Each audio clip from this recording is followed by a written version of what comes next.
Good morning. Hey, welcome to part 8 in our series titled The Ten Commandments. Going through the commandments one by one. We're on commandment number 7. We're almost done with these. I'm enjoying it. So today we're covering one that, again, everyone probably suffers with, and they don't even realize it. I say suffers, breaks. Everyone breaks, and they don't even realize it. You know, I'm thinking, how is that? Well, we'll get into it. The command is found in Exodus 20, verse 14, and Matthew 5, or I'm sorry, not Matthew, Deuteronomy 5, verse 18. So, Exodus 20, verse 14, Deuteronomy 5, verse 18. And the commandment is this. It says, you must not commit adultery. You're thinking, not bad. I've been faithful to my spouse. I haven't committed adultery. I'm good. This is an easy one. Not so much. Not so much. And I'll explain why. In the book of Jeremiah, God compares his relationship to the people of Israel as an adulterous relationship. How can that be? How can God compare a relationship with a people of a nation as adulterous? Well, here's how. When you go back and read the scriptures in the book of Jeremiah, and if you want to, I advise you to, go ahead. What you'll find is the people of Israel were supposed to be dedicated to one God, committed to God, the one and only. But they kept going off and worshiping other gods. They kept taking that relationship, that covenant that God had made with them, and breaking it. So they were breaking a commitment that they made to God. See what I'm saying? They were being adulterous. Adultery doesn't necessarily have to be sexual. I know, weird. It's a relationship. It's the breaking of a covenant. The breaking of a commitment that you've made to someone else by fulfilling it in another location or with someone else. That's adultery. Okay? Now, this tends to fall under sexual relations, personal pleasure, but you get what I'm saying. Now, if man can be adulterous in our relationships with another person or with God, how come God can't? Why is it always our fault? I know that might sound kind of weird, but no, let me back up. Sorry. Erase that. I got off track. Okay, so we were talking about it could be in relationships, right? Now, here's the catch. Here's the catch when it comes to thou shalt not commit adultery. You don't even have to act on it. Remember yesterday when we were talking about murder? How just the thought of anger towards someone, the hatred towards someone is murder in your heart. It's considered the same thing to God. Well, adultery runs right along the same lines. Look in the book of Matthew. That's where I got Matthew from a while ago. Matthew 5, verses 27 and 28. And they say this. They say, you have heard the commandment that says you must not commit adultery. But I say, anyone who even looks at a woman with lust has already committed adultery with her in his heart.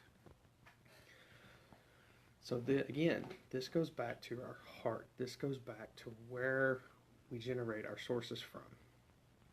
If we've got hate in our heart, we've committed murder. If we've got lust in our heart, we're committing adultery. We may not even act on it. It doesn't matter. To God, it's in your heart. It's an infection in your heart, if you will. Okay, it needs to be filtered out. It needs to be cleansed. So, now,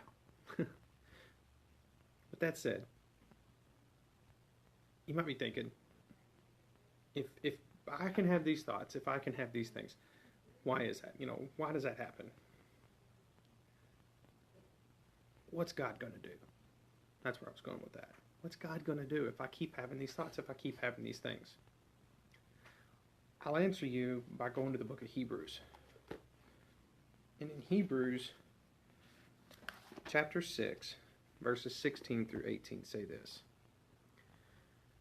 Now, when people take an oath, they call on someone greater than themselves to hold them to it. And without any question, that oath is binding. Think about, since we're talking about adultery, which tends to connect with marriage and things like that, think about this. When you take an oath, when you go to get married, you have to have a marriage certificate, right? That marriage certificate has to be signed by someone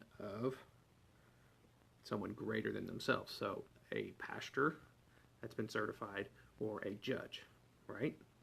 That judge is saying, I was here, I swore them in, blah, blah, blah. Someone greater than themselves holds them to it. Here's where the thing, here's where it gets interesting. God also bound himself with an oath so that those who received the promise could be perfectly sure that he would never change his mind. So God has given both his promise and his oath. These two things are unchangeable because it is impossible for God to lie. God can't commit adultery. Why? Because God can't lie. He made an oath, he made a promise, and he's going to stick to it for you. So, thou shalt not commit adultery. Think about the times in your life when you've looked at someone lustfully, when you thought about your relationship and thought, I could be better off with someone else. You made an oath. Are you being truthful to that oath? Are you holding yourself accountable to that oath under God? Because God made an oath to you, and he ain't breaking it. Why are you going to break the one you made? Now, this could bring in a lot of scenarios and situations that could change these things and yada yada. But the bottom line is,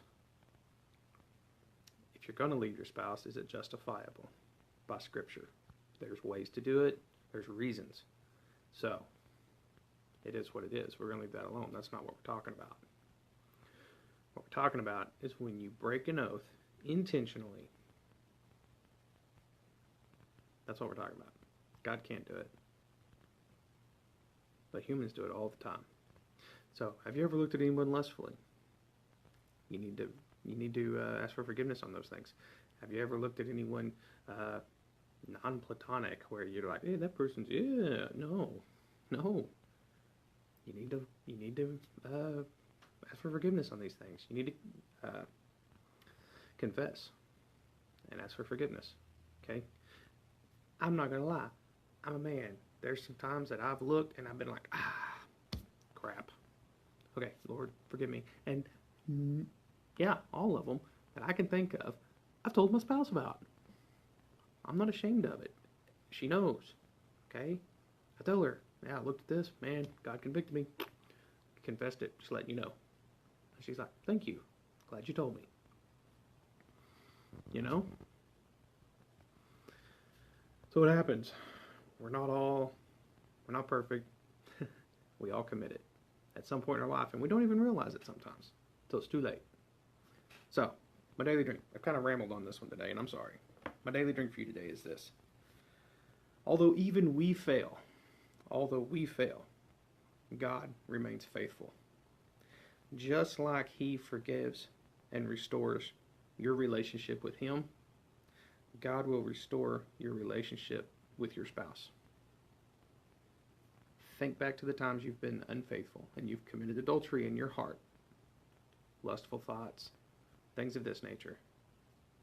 Confess them, ask for forgiveness, and renew your covenant with God and your spouse.